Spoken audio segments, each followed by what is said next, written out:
C'est une nouvelle semaine, mesdames et messieurs, et nous voilà en votre compagnie pour le compte de cette semaine. Nous lançons donc tout de suite maintenant le tout premier numéro de cette semaine avec la toute première rubrique, la revue des titres, avec Mathieu Kolawole Bokor, que j'installe déjà pour vous sur ce plateau. Mathieu Attendez, c'est quel positionnement ça? Je suis venu vous regarder d'abord, parce que en ce lundi, mesdames et messieurs, Latifat est bien habillée. Bonjour à toutes, bonjour à tous. Et voilà, et j'aime bien votre chemise, elle est parfaite. La vôtre aussi. Ouais. La couleur bleue vous va très bien. Oui, merci. Merci Latifat. C'est avec vous que nous allons démarrer la toute première rubrique de cette émission, la revue des titres. Mathieu Kolawole Bokor. Oui, bonjour. Latifat, bonjour à tous les amis téléspectateurs. Et puis on démarre par Adjache News qui met en manchette sixième et dernière journée des éliminatoires de la CAN 2025. Les Guépards à 90 minutes de la qualification. Guénoro confiant les scénarios possibles. Et puis on met devant la commission budgétaire du Parlement. On met toujours Adjache News. Victor Dassi Adossou présente un projet de budget de plus de 3 milliards 900 millions pour 2025. Promotion du catch au Bénin, entraîneur, arbitre et athlète formés à Cotonou. Mairie de Porto Novo, les jeunes sensibilisés sur les opportunités du numérique. Passage devant la commission budgétaire du Parlement. Le ministre Abimbola défend une prévision de 65 milliards pour 2025. Porto Sport édition 2024, le président Vlavonoué le maire Nyankoti honore le plus grand rassemblement sportif de la capitale. Les encadreurs sportifs distingués nous met Adjache News. Et puis le paraclet sur financement de l'ambassade des États-Unis. Le DG partenaire outil les jeunes de Banikwara sur la lutte contre la propagande et la désinformation. Le Soleil Bénin Info, animation de la vie politique au Bénin face à Talon. Existe-t-il encore une opposition, s'interroge le Soleil Bénin Info. Les démocrates s'égarent dans une alliance illusoire.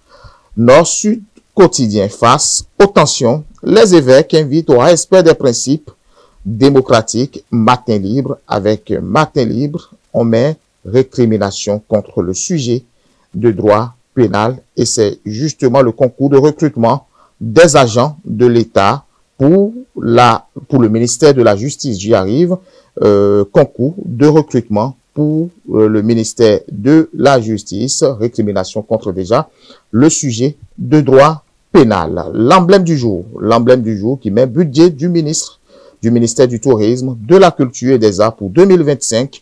Jean-Michel Abimbola parle déjà d'un montant de 65 milliards 131 millions 900 1231 francs CFA aux députés. Et puis l'œil du Bénin, l'honorable Rachidi Balavansi donne un cours magistrat sur le profit d'un bon militant en parlant justement des journées départementales des élus du BR du Borgo.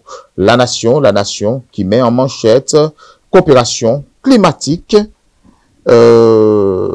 accord historique entre le Bénin et la Norvège. Et puis on finit par Adjache News qui met en manchette sixième et dernière journée des éliminatoires de la CAN 2025. Les Guépards à 90 minutes de la qualification. Guénoro confiant les scénarios possibles. Et puis devant la commission budgétaire du Parlement, Victor Dassi Adossou présente un projet de budget de plus de 3 milliards 900 millions pour 2025. Jean-Michel Abimbola aussi qui défend une prévision de 65 milliards pour 2025 en parlant justement de budget 2025. Mairie de Porto Novo, les jeunes sensibilisés sur les opportunités du numérique.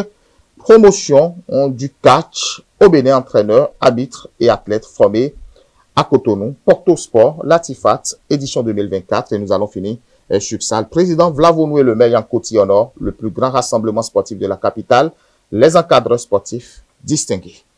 Merci à vous, Mathieu Kolawole-Bokor. Nous enchaînons donc avec la présentation de l'actualité de ce matin. Le code électoral n'empêche personne d'aller aux élections, a donc affirmé Wilfried Léandre Ongbeji sur les critiques de l'opposition contre le code électoral.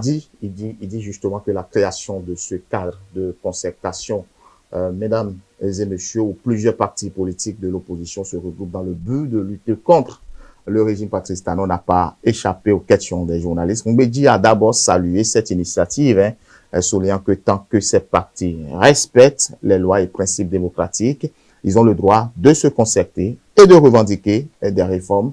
La démocratie fonctionne et nous les encourageons, a-t-il affirmé, avant de rappeler que la priorité du gouvernement est de garantir le développement du Bénin, améliorer les conditions de vie de nos citoyens et répondre aux besoins d'aujourd'hui et de demain.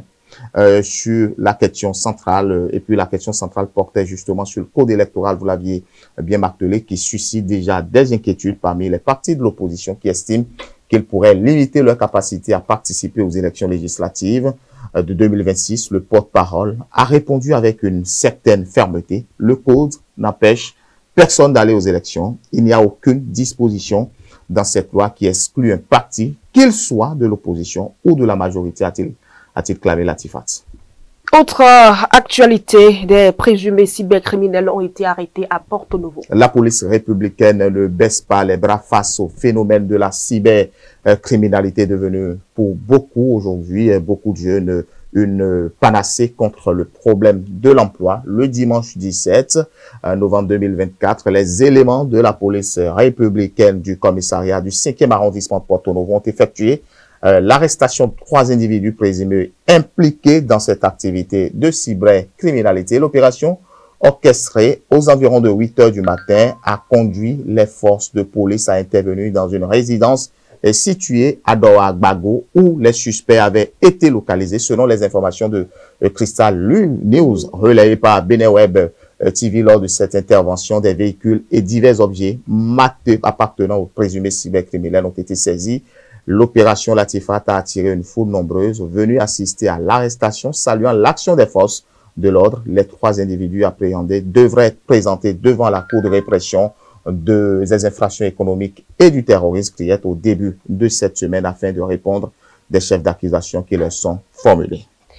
Nous passons donc à présent aux actualités hors de nos frontières. Mathieu Kolawole-Bokor. En Libye, on assiste à une imposition du port du voile et séparation des hommes et femmes dans les lieux publics à Tripoli. À Tripoli, c'est exactement ce qui se passe, séparer les hommes des femmes, en tout cas dans les lieux publics, selon le gouvernement libyen de Tripoli. Les tâches de l'administration générale pour la protection de la moralité publique se résument à contrôler les délits et les violations commises dans l'espace public relatifs à la législation. Cette administration vise à lutter contre les actions incompatibles avec les tendances de la société qui pourraient offenser ses valeurs, sa morale et ses principes selon le test. Justement, les citoyens sont également encouragés à dénoncer des personnes auprès de cette administration qui pourrait ensuite enquêter, collecter des preuves. Cette nouvelle administration est une sorte de version libyenne de l'appareil de promotion de la vertu et du vice déployé dans les régimes religieux.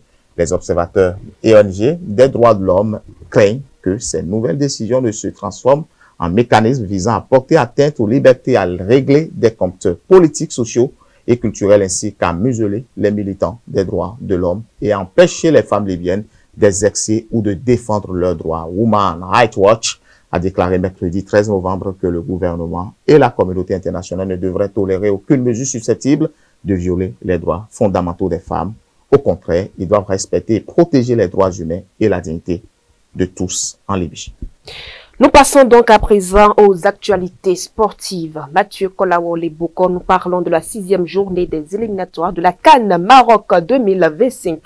Le Bénin face à son destin ce soir. Oui, le Bénin a joué contre le Nigeria justement la semaine passée. C'était le jeudi et c'était 1-1. Le dernier billet qualificatif pour la Coupe d'Afrique des Nations Maroc 2025 dans le groupe D ira à son propriétaire ce jour, après le Nigeria qui s'est déjà offert des 2 tickets qualificatifs disponibles dans la poule D.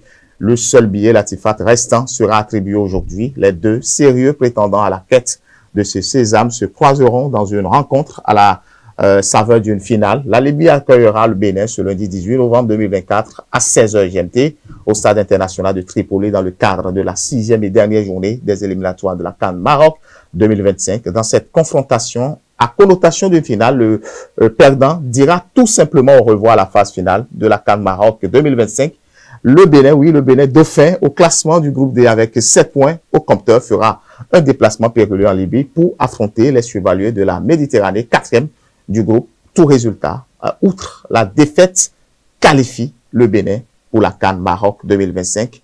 Comme dans la poule D, la 6e journée des éliminatoires de la CAN Maroc 2025 permettra à 4 autres groupes d'expédier leur dernier ticket qualificatif. En effet, après la 5e journée, 19 places des 24 disponibles déjà pour la phase finale de la prochaine CAN sont déjà attribuées. Le Maroc, pays hôte, le Burkina Faso, le Cameroun, l'Algérie, la République démocratique du Congo, le Sénégal, l'Égypte, l'Angola, la Guinée équatoriale, la Côte d'Ivoire, le Gabon ou l'Ouganda, l'Afrique du Sud, la Tunisie, le Nigeria, le Zimbabwe, la Zambie, le Mali et les Comores sont les 19 premières nations à obtenir leur ticket pour la CAN Maroc 2025. Il ne reste que le Bénin pour les rejoindre. Merci à vous, Mathieu Kolawale-Bokor. On vous retrouve dans un instant dans le forum matinal de ce lundi.